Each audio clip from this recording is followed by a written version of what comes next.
Bom dia, domingo 27 de agosto. A lição de ontem teve como título Maridos e Esposas Juntos na Cruz.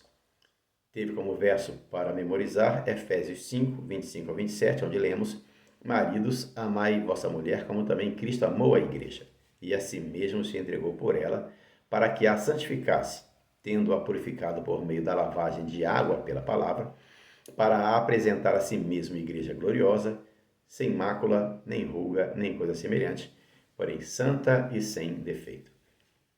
Em Efésios 5, 21 a 33, que nós iremos analisar esta semana, Paulo se aprofundou na ideia da submissão dos crentes uns aos outros. Em seguida, aconselhou esposas e esposos cristãos separadamente e concluiu com uma instrução para ambos no verso 33. Paulo, ele aplicou o grande tema de sua epístola, a unidade, nesse caso, para a família cristã.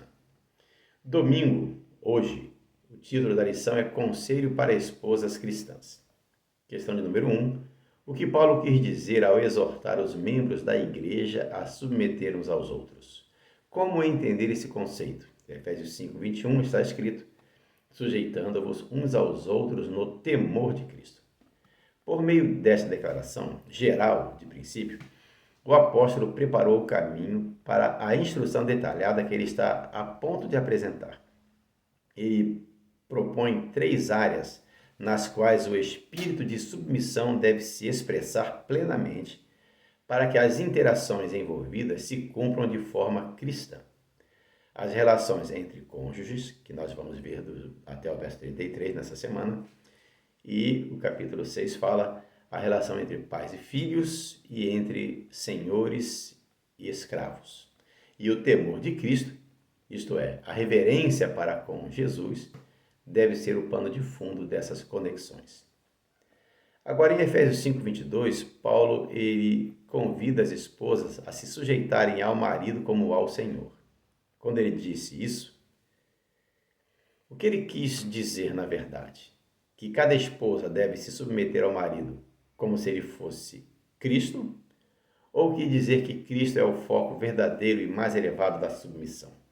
A resposta é óbvia. Cristo é o foco verdadeiro e mais elevado da submissão. As esposas cristãs devem honrar a Cristo acima dos maridos e acima de qualquer outra coisa na vida, e não apenas as esposas. Todo ser humano deve ter em Cristo o objeto de devoção e de adoração e de submissão, porque Cristo, e apenas Ele, é identificado como o cabeça da igreja, que é o seu corpo, sendo Ele próprio o salvador do corpo.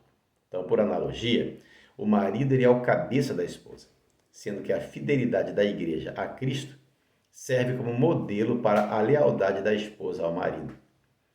Essa passagem de Paulo, ela pressupõe um casamento amoroso e não disfuncional. Ambos têm de estar buscando a Cristo da mesma forma. Quando há uma perda nesse objetivo por parte de um dos dois, certamente haverão problemas de relacionamento e esses problemas tendem a aumentar se não houver aí uma coincidência de desejos e de vontades nas questões espirituais. Esse verso, que diz que a mulher deve ser submissa ao marido, não deve ser interpretado de modo a permitir abusos por parte dos esposos. Uma última citação, agora do livro Lar Adventista, de Ellen White, diz assim: se o marido é grosseiro, rude, impetuoso, egoísta, ríspido e opressor, não diga jamais que o marido é o cabeça da esposa e que ela deve em tudo ser-lhe sujeita, pois ele não é o Senhor, nem é o marido no verdadeiro significado do termo. Tenha um ótimo dia, fique na paz de Jesus.